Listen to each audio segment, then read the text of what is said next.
lamun teu apal aturan dunya teh jadi tipuan dipake kata kaburan oh nyembah ka pangeran. Hei dulur nu iman Islam lenyepan kade sing faham ulangan ukurna baham tong nurutan akhlak hayam. Coba hayam tafakuran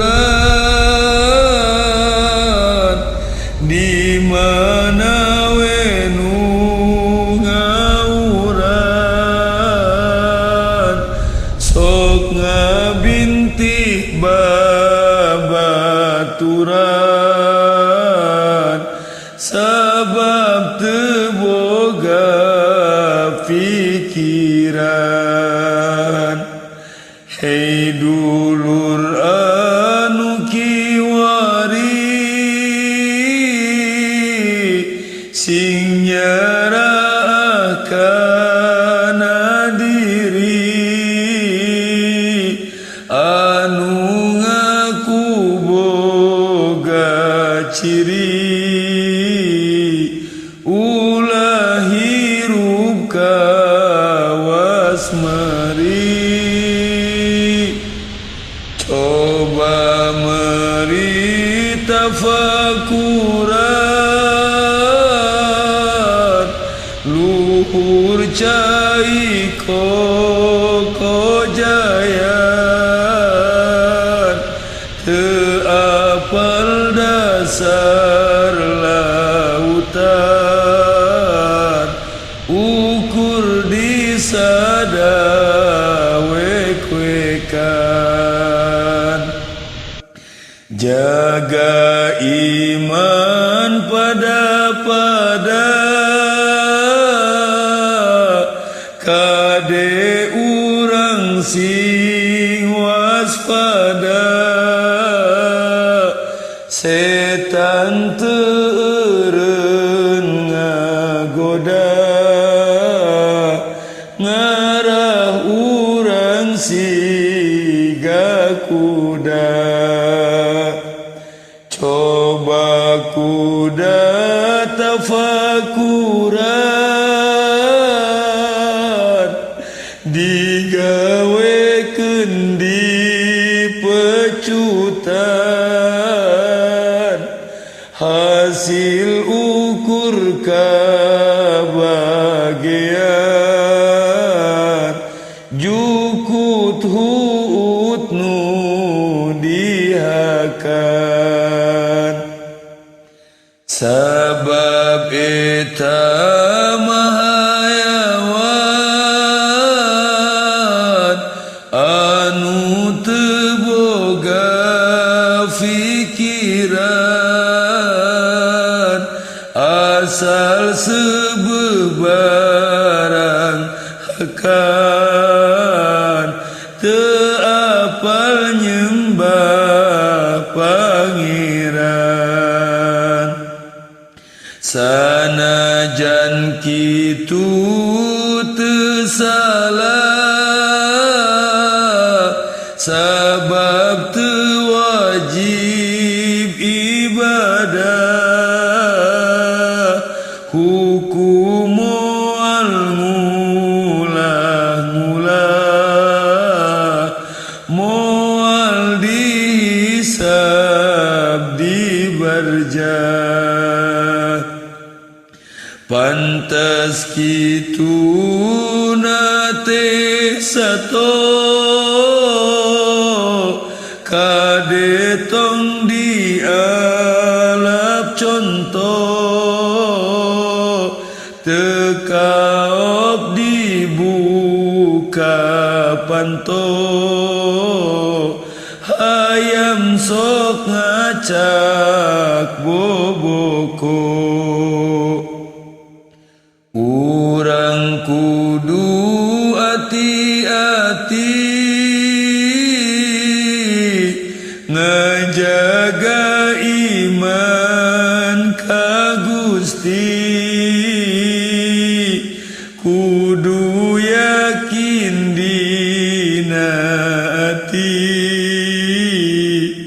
tepikeun ka bawa mati ulah ngan ukur akuat ngaku iman ka Pangeran tenurut kana aturan nu aya dina Al-Qur'an kanu masih awas soca Quran teh kudu dibaca pek ti mimiti nganca pake enteung kawas kaca ari Quran teh pituduh kernu iman anom sepuh jujna ayat 30 ku urang pake nyalu hampir tiap-tiap ayat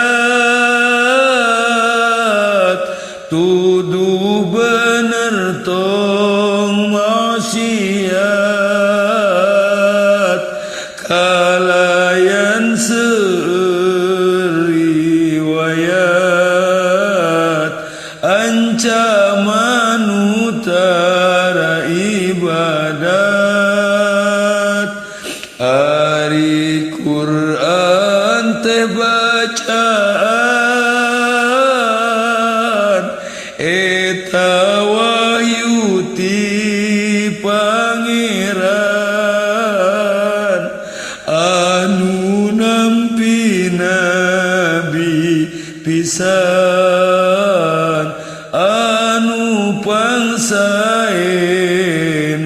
insan anu kacida tawadho dihina ku jalma bodoh tetep anjeunna mah ridho nampi rupi-rupi kodo lalakona perihatin nyana ka fakir miskin tilahir dugi ka batin sobatna para solihin anjeunna nabi dirahmat kacidanya ka umat bade maparin syafaat jaga di poe kiamat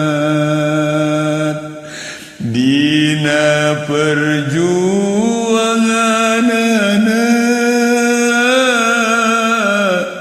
mual kaetang serna